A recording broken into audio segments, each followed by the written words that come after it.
जण येऊन गेले पण मदत कोणीच नाही केली. वाईट वाटतं, दुःख होतं. मला सांगा, ज्या देशामध्ये पाणी असेल ना तो देश महासत्ता होईल. बरोबर. आज जगामध्ये 65,000 धरणं आहेत. त्याच्यातली 22,000 धरणं चीनमध्ये आहेत. आता मी चीनच्या अभ्यास दौऱ्यावर गेलो होतो. त्यांनी फार सुंदर धरण बांधलंय. 3 गॉर्जेस डॅम, जगातलं सर्वात मोठं धरण त्यांनी बांधलंय आणि त्यांचं वॉटर मॅनेजमेंट इतकं सुंदर आहे. आपल्यापेक्षा 5 पटीने तो देश मोठा आहे आणि त्यांचं वॉटर मॅनेजमेंट इतकं चांगलं आहे की तर मी त्यांना म्हणतो डिफॅक्ट म्हणजे रियालिटीमध्ये they are the super powers. America नाही आहे, ते खऱ्या अर्थाने सुपर पॉवर आहेत खऱ्या अर्थाने. आणि ती लोक आपल्यावरती खूप प्रेम करतात बरं का, भारतीयांच्यावर. आपले राजकारणी लोक खोटं सांगतात की नाही नाही तुमच्याशी युद्ध करायचं वगैरे, तसं काही नाही आहे. मी तिथं राहून आलो 3-3 महिने. तिथली लोक सकाळी उठून आपल्याकडं नमस्कार करतात. का नमस्कार करतात काय सांगू शकाल? आपल्याकडे जो धागा आहे कुठला, गौतम बुद्धाचा, गया आपल्याकडे आहे ना इकडे, म्हणून ते सकाळी उठल्यानंतर भारताकडे हात जोडतात आणि त्यांना आपली संस्कृती खूप भावते, आवडते. एनिवे, आपल्याकडे 5,000 धरणे आहेत. भाकरा, नांदल टू पेरियार, सगळी धरणं गाळाने भरलेली आहेत. महाराष्ट्राकडे येऊया. महाराष्ट्रात तुझं 450-500 धरणे, सगळी धरणं गाळाने भरलेली आहेत. आता आपण पुण्याकडे येऊ. आता वेळ फार कमी आहे, 5-10 मिनिटात काय ते पटकन संपूया. आणि व्यथा ही आहे की बघा, इतका महत्त्वाचा इश्यू आहे, त्याच्यासाठी कुणी कुणालाच वेळ नाही आहे. वाईट वाटतं, तुम्ही 5-6 जण आलात, तुमचं कौतुक करायला थोडं कमी आहे. म्हणजे मी नेहमी म्हणतो माणसातला देव असतो, तर ते तुम्ही माझ्यासाठी तुम्ही देव आहात. म्हणजे दगडात देव नसते एवढं नक्की आता मला समजून आलं की तुम्ही 5-6 जण आहात, ते माझ्यासाठी देव आहात. म्हणजे जसं आपण ज्याला म्हणतो ना, बलवान जिसके बाजू में दम होता है वो बलवान होता है, और जिसके पास भग होता है वो भगवान होता है. भग म्हणजे ज्ञान, बुद्धी, विचार. हे तुम्ही सगळे विचारवंत आहात म्हणून इथं या कार्यक्रमाला आला. तर महात्मा ज्योतिबा फुलेंनी 1879 साली हे धरण बांधलं. त्यावेळेला ह्या 22 किलोमीटरच्या परिघामध्ये अंदाजे 4 TMC पाणी होतं. 375 TMC. आता त्या डिटेलमध्ये जात नाही TMCच्या, पण एवढं पाणी होतं. आणि पुण्याची लोकसंख्या जेमतेम 2.5-3 लाख होती. त्याच्यामुळं आपल्याला अर्थशास्त्रामध्ये शिकवतात मागणी आणि पुरवठा हे बॅलन्स होत होता व्यवस्थित. म्हणजे जेवढी मागणी होती तेवढा तुम्हाला पुरवठा मिळत होता. पण आम्ही आता गेल्या 22 वर्षापासून जे काम करतोय, आम्ही आता जेव्हा तिथं गेलो तर तिथं फक्त आता 1.5 TMC पाणी आहे आणि लोकसंख्या झाली 70 लाख. आणि यांचं फोरकास्ट हे आहे महाराष्ट्र शासनाला, Pune, they want Poona to be smart city. याचा अर्थ स्मार्ट सिटी म्हटल्यानंतर सगळीकडची लोक येणार, यूपीची लोक येणार, एमपीची लोक येणार, राजस्थानचे येणार. गोरगरीबों का देश है भाई, सब रोजी रोटी के लिए लोग मागाएंगे. याचा अर्थ तुमची मागणी वाढणार, सगळ्याच गोष्टीत मागणी वाढणार. आता आपण पाण्यासाठी बोलतो म्हणून पाण्याचंच बोलूया, पण मागणी सगळ्याच गोष्टीत वाढणार आहे. शिक्षणासाठी, याच्यासाठी, रस्त्यासाठी, एअरपोर्ट, विमानासाठी, सगळीकडचं मागणी वाढणार. तर आपण आता पाण्यावरती बोलतोय, तर पाण्याची तुमची मागणी दर तासाला वाढते आणि पुरवठा नाहीच आहे. का? तर हा जो 44 किलोमीटरचा जो तलाव आहे तिथं मोठ्या प्रमाणात अतिक्रमण झालेली आहेत. माझं ते याच्यामध्ये बघा अतिक्रमणाचे फोटो पण दिलेलेच आहेत. तिथं कशी लोक बाहेरचं काय राडा आणून टाकतात. तिथं अतिक्रमण झालेली आहेत आणि सगळं ज्याला म्हणतो ना, तिथलं जे टॉप ज्याला म्हणतो ना, ground cover has been ransacked completely. म्हणजे जमिनीचं जे आच्छादन गवत असलं ते सगळं संपुष्टात आलेलं आहे. आणि तिथं टपोऱ्या थेंबाचा पाऊस पडतो. आपल्याला माहिती आहे कॅचमेंट एरियाजमध्ये टपोऱ्या थेंबाचा पाऊस पडतो आणि तिथं टपोऱ्या थेंबाचा पाऊस पडल्यामुळं दरवर्षी आमचा अभ्यासांती गेल्या 20 वर्षात असं दिसून आलंय की दरवर्षी 1 ते 1.5 फूट माती धरणात वाहून येते. 1 इंच मातीचा थर तयार व्हायला 1000 वर्ष लागतात. हे फार भयानक आहे. कोणी याच्यावर विचार करायला तयार नाही, बोलायला तयार नाही. तुम्ही 4-5 विचारवंत आला, त्याचं मला खूप खूप अगदी लहान मुलासारखं माझं कौतुक करूशी वाटते तुमचं, जेवढं जास्तीत जास्त शब्दामध्ये. तर केवढी माती वाहून येते. म्हणजे you have more of a silt and less of water.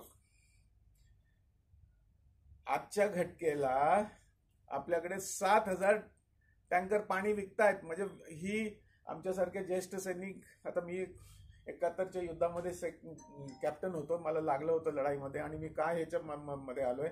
माझ्यासारखे 2-3 हजार ऑफिसर आहेत पुण्यामध्ये. पण हाच वेडा का इकडे आलेला आहे याचं कारण हे आहे की मला जेव्हा लढाईत लागलं होतं आणि एका रात्रीमध्ये माझे 6 अधिकारी आणि 47 जवान मारले गेले. आणि आता तर मोदींनी काय केलंय की एखादं शव आलं तर त्याला तिरंगा द्यायला पडतात, तुम्ही सगळे सॅल्यूट करता. त्यावेळेला नाल्यामध्ये टाकून 200 लिटर डिझेल टाकलं. तुम्ही 71चा सीन डोळ्यापुढे आणा. आणि मला सुद्धा खूप लागलं होतं. आणि असं पुढे असं इकडे जवळ झालं तर मला तेवढंच नाही, मोरडार नाही लागणार मला. जवळ या जवळ या जरा, कुटुंबासारखं बसूया. हा, तर माझे कमांडिंग ऑफिसर त्यावेळेला म्हटले, अरे Suresh, you very lucky, this is the bonus life. हे वाढीव आयुष्य, या आयुष्याचा वापर कर. आणि आपली जी संस्कृती जी आहे, ज्याच्यामध्ये कीट पतंग पशु पक्षी मानव मात्र सबकी सेवा आहे, सनातन वैदिक संस्कृती आपल्याला हे शिकवते का नाही. या सरसे तंजुदा वाली बात नाही आहे ना. इथं जर इथं मुंगी आली तर तुम्ही काय कराल, पटकन दिलं साखर टाकायचा प्रयत्न कराल, कारण आपल्या रक्तामध्येच सहिष्णुता आहे. आता 1000 वर्षात बघा ना, सगळेच आले ना, पोर्तुगीज आले, तुर्की आले, हे आले, ते आले, अफगाणी आले, सगळे सगळे सगळे आले इथे. आता मला अफगाणिस्तानला दरवेळेला बोलवतात पाण्यावरती बोलायला. मी I am the only Indian army officer who's attended earth summit. माझ्यासारख्या माणसाचा खरं वापर ह्या देशाने करून घ्यायला पाहिजे, पण कुणाला काही देणं घेणं नाही. I am the only Indian army officer who has attended earth summit which was held in Brazil. आणि तिथं तुमच्यासारखे top notch environmentalist of the world, त्यांच्याशी मला तिथं संधी मिळाली बोलायला, ऐकायला, त्यांचे विचार ऐकायला. त्याच्यामुळं आमची लेवल पण ऑटोमॅटिक वाढ नाही, पण गुण लागल्यासारखं झालं आमच्याकडे. आणि आज बघा, मला सांगा, तुम्ही 5 ट्रिलियन इकॉनॉमी करताय, आणि त्याचं सर्वात सुंदर आणि मस्त आणि स्वस्त उपाय हा आहे. आमचे प्राइम मिनिस्टर काय म्हणतात, सरकार जितना काम करना ही करेगी, लोगों का सहभाग बहुत जरुरी है. आणि त्याचं क्लासिकल एक्झाम्पल आम्ही जे पुण्यात करतोय. आणि ते काय करतोय, तर माझ्याबरोबर 250 ते 300 गणपती मंडळ आहेत. तुमच्यासारखे निसर्गप्रेमी, रोटरीचे मेंबर्स, लायन्सचे मेंबर्स, NCC, NSS. हे NSS हा प्रकार हा देशाला फार सुंदर घडलेला आहे. जसं CSR ची जी पॉलिसी आली आहे, 2% तुम्ही द्यावं लागतं. जसं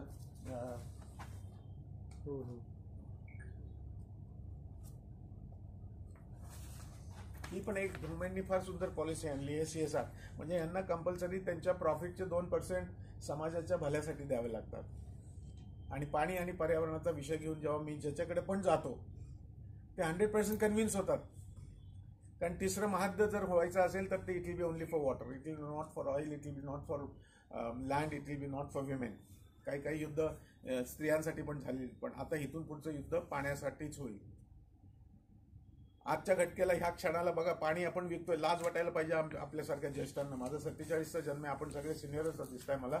आपल्याकडे मला सांगा, गेल्या 75 वर्षात आपण लोकांना फ्री म्हणजे फुकटात पाणी देऊ शकत नाही.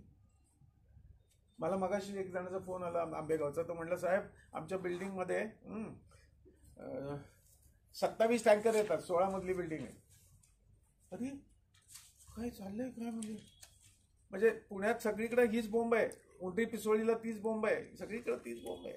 आणि स्वस्त आणि मस्त पर्याय याच्यात असं काहीच नाहीये की फार जादू सुरेश पाटील करतो, तसं काहीच नाही. याच्यात काय करतोय आपण, जेव्हा आता समजा धरणाची भिंत, माझ्याकडे ऍक्च्युली क्लिप्स इतक्या सुंदर आहेत. आपण मला वाटतं या 4-5 लोकांचा ग्रुप बनवू आणि मी तुम्हाला पाठवून देईन. नाहीतर तुम्हाला दाखवले असते, इथं पण दाखवलेला वेळ नाही आता. आता ही धरणाची जर भिंत आहे ना, तर मार्च, एप्रिल, मे महिन्यामध्ये हे सगळं पुढं पाणी सरकतं. म्हणजे काय होतं, आलं लक्षात. हा नाही लक्षात, म्हणजे तेच सब्जेक्ट घ्यायचं, काही रॉकेट सायन्स नाही. मी सांगतोय ते काही विशेष असं फार अगदी काही ते पा हे बाई, ही धरणाची भिंत आहे, बरोबर. हा, आणि हे सगळं वरून वाहून आलेलं आहे गेल्या 150 वर्षात. आता इथे पहा, जांभळीचं झाड आहे. हा मार्च महिन्याचा फोटो आहे. एप्रिल मे महिन्यात तर पाणी अजून पुढे सरकतं. पोरं क्रिकेट खेळतात, म्हणजे लाज वाटायला पाहिजे, जिथं पाणी असायला पाहिजे तिथं क्रिकेट खेळतात लोक. आता हे जांभळीचं झाड बघा तुम्ही. मी आर्मीचा सुद्धा equipment, please come in front please. आर्मीचा सुद्धा वापर केला. त्यांच्याकडे ना दरवर्षी 3 महिने त्यांना ट्रेनिंग करावं लागतं. डोझर कसं चालवायचा, JCB कसं चालवायचा. तर त्याचं ते आळंदीला ट्रेनिंग करायची. इकडची माती तिकडे ढकला, तिकडची इकडे ढकला, इथली माती इथं भरा, तिथली माती तिथं टाका, वेळपट सारखं हे चालायचं. तर मी त्यांना जाऊन म्हटलं की बाबांनो, तुम्ही तिथं करायच्या ऐवजी आमच्या इकडे धरणात करा. आणि त्यावेळेला त्या जनरलनी काय ऐकलं, तर आर्मीवाले ऐकत नाहीत, पण मला काय ऐकलं, मी क्रांतिकारक माणूस आहे. मी राष्ट्रपती प्रतिभा पाटीलला घरी पाठवलेला माणूस आहे. त्यांनी आमचे 2 बंगले आणि 8 एकर जमीन घेतली होती. स्त्रीबद्दल वाईट बोलत नाही, पण सत्य परिस्थिती आहे. त्यांनी 2 बंगले आणि 8 एकर आमची आर्मीची जमीन घेतली होती आणि आमच्या 102 विधवा झोपडपट्ट्यामध्ये सडत होत्या. आणि तुम्ही अजून तुम्हाला 5 वर्ष रिटायरमेंटचे तुम्हाला गव्हर्नमेंट देणार आहे 1000 स्क्वेअर फूटचा बंगला, 1000 स्क्वेअर फूट त्यांचं मेंटेनन्ससाठी आणि पाणी, गाडी आणि वीज थ्रूआउट तुम्हाला सगळं फ्रीमध्ये मिळणार आहे. पण तरी तुम्ही आलेल्या पहिल्याच महिन्यात तुम्ही आलेल्या तुमचा पगार 4 पट वाढवून घेता. एनिवे, तर सांगायचा उद्देश काय की क्रांतिकारकच मी आहे असं म्हणायला काय हरकत नाही. तर आम्ही काय केलं, त्या जनरलला मी पकडलं, म्हटलं तुम्हीच सर्टिफिकेट दिलं होतं एनओसी, आर्मीवाल्यांनी दिले म्हणूनच त्याला मिळालं ना. तर मग त्यांच्या ते फार रडकुंडीने आले. म्हटलं तुमने हाऊ हॅव यू गिव्हन. बोले मग ते त्यांना जायचं होतं पॉंडेचेरीचं गव्हर्नर बनायला रिटायरमेंट नंतर. म्हणजे सगळ्यांचे स्वार्थ असे अडकलेले होते. म्हणजे छत्रपती शिवाजी महाराज तुम्हाला एका दुसरा राजा मिळाला असला, अदरवाईज सगळेच चोर गुंड सगळे तसलेच आहेत, आर्मीवाले सुद्धा. सॉरी मी म्हणाल, मला वाईट वाटत नाहीये. मला सांगा आदर्शमध्ये कोण 5 जनरल्स होते आणि सगळ्यांनी खोटी सर्टिफिकेट दिली की मला घर नाही राहायला. अरे 5 जनरल्स, तोंड आहे का त्यांना. एनिवे, सांगायचा उद्देश काय, मी त्या जनरलला पकडला, म्हटलं मेरे को ये इक्विपमेंट दो इधर 3 महिना. तेव्हा त्यांनी ती मेहरबानी केली आणि ती मग माती आम्ही काढून शेतकऱ्यांना वाटली. बघा काळं सोनं कसं घेऊन चाललं हे पहा, जिथं कुत्रे हागत नव्हती तिथं आज मोर आणि ससे दिसत आहेत साहेब. हे बघा, आणि ते जांभळीचं झाड, ही भिंत,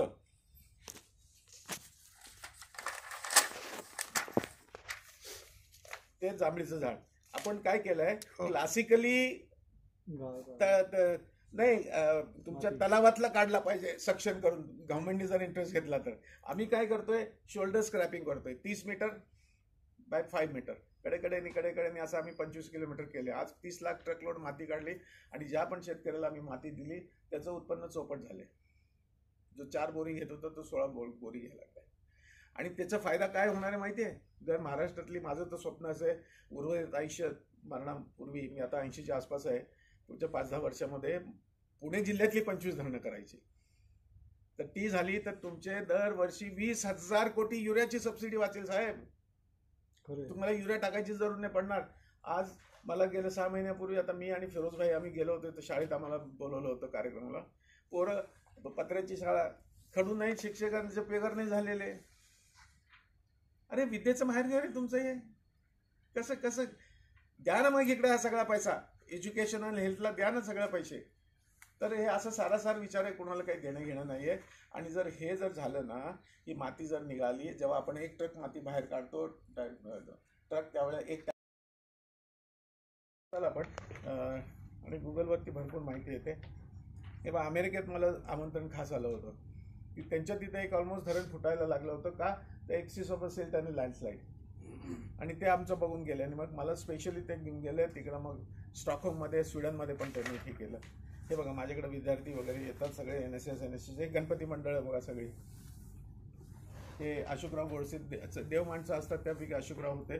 ते म्हटले, अरे कर्नल साहेब तुम्ही इतकं पोटतिडकीने हा विषय मांडताय, आपण, मी म्हटलं ठीक आहे, आपण आता गणपतीच्या उत्सवामध्ये हे करतो, ते करतो, हे करतो. अरे पण जर हे जर केलं तर हा देश पुन्हा विश्वगुरू होईल. एकेकाळी हा देश 92 लाख स्क्वेअर किलोमीटर हा देश होता. तुटत तुटत तुटत तुटत तुटत तुटत तुटत आज 30 लाख पण नाही वाचला. आणि तुकडे तुकडे गँग बसलेले तोडायला हा देश.